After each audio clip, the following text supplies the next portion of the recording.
J'ai vécu en Algérie pendant la décennie noire, c'est-à-dire 90, 93, 2003. C'était la même chose.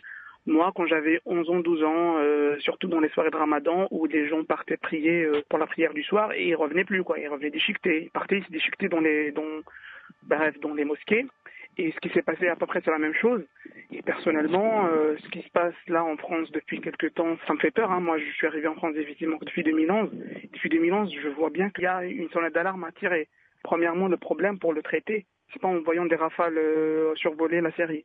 Le premier plan, c'est de revoir toutes les minorités qui se sentent complètement délaissées de la France pour leur dire voilà, si vous n'avez pas réussi, c'est pas une fatalité, on va vous aider à vous battre et à vous réussir. Moi, je suis devenu ingénieur, j'ai réussi grâce à des gens que j'ai rencontrés. Et puis les discours, j'ai entendu hier Manuel Valls, cette guerre, nous la gagnerons. Mais non, il ne la gagnera jamais cette guerre. C'est pas comme ça. Enfin, il faut redescendre sur terre parce que on ne sait pas du tout comment on la gagnera. Le gouvernement algérien à l'époque, quand il a dit cette guerre nous la gagnerons en 1994, c'était 10 ans après.